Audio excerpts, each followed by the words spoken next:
Shalom sobat. Sobat, kali ini kita belajar dari Matius 5 ayat 13 sampai 16 yang berjudul Garam Dunia dan Terang Dunia.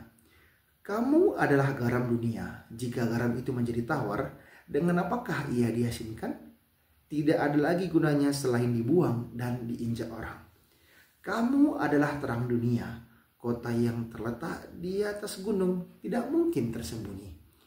Lagi pula, orang tidak menyalakan pelita lalu meletakkannya di bawah gantang, melainkan di atas kaki dian, sehingga menerangi semua orang di dalam rumah itu. Demikianlah hendaknya terangmu bercahaya di depan orang, supaya mereka melihat perbuatanmu yang baik dan memuliakan Bapamu yang di sorga. Jadi kita belajar dari apa itu menjadi garam dunia. Sobat, garam itu mempunyai banyak manfaat. Memberi rasa kepada masakan supaya lebih enak, bisa menjadi obat, bisa menjadi bahan pengawet. Jadi garam itu bermanfaat untuk kita manusia. Begitu juga hidup kita sebagai orang-orang Kristen, sebagai pengikut Tuhan Yesus Kristus harus bermanfaat kepada sama sobat. Ada yang kesulitan, kita beri kasih, kita beri solusi. Ada yang berbantuan, kita tolong. Jadi hidup kita ini harus bermanfaat kepada sesama, kepada dunia ini sobat. Makanya kita diharapkan untuk menjadi garam dunia yang bermanfaat untuk sekeliling kita. Yang kedua, terang dunia. Apa yang dimaksud dengan terang dunia? Terang itu melambangkan perbuatan baik sobat.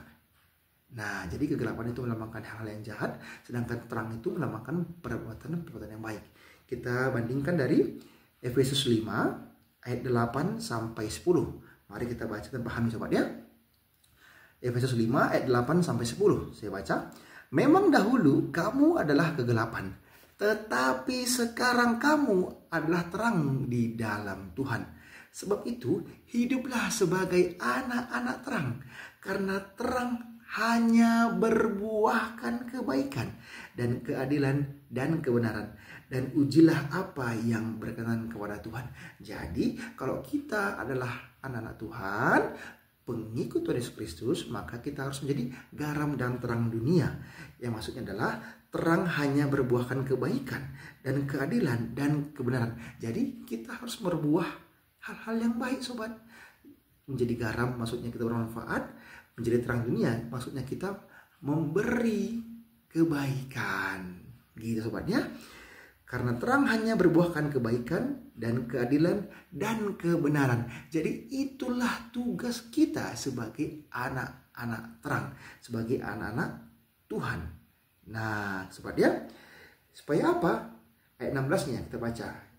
Demikianlah hendaknya terangmu bercahaya di depan orang, supaya mereka melihat perbuatanmu yang baik dan memuliakan Bapamu yang di sorga. Berarti apa? Berarti ciri-ciri anak Bapa, ciri-ciri anak Tuhan adalah menjadi garam dan terang dunia sobat. Supaya apa? Supaya mereka melihat perbuatanmu yang baik dan memuliakan Bapamu yang di surga. Jadi salah satu cara kita untuk memuliakan Bapa di surga dengan berbuat kebaikan, dengan bermanfaat. Gitu sobat ya. Saya ulangi ya, Matius 5 ayat 16. Demikianlah hendaknya terangmu bercahaya di depan orang, supaya mereka melihat perbuatanmu yang baik dan memuliakan Bapamu yang di surga. Jadi itulah ciri-ciri kita anak-anak Tuhan, menjadi garam dunia dan terang dunia. Oke sobat, semangat terus baca Alkitab. Mohon maaf kalau salah kata. Kita selalu belajar. Tuhan Yesus memberkati. Shalom.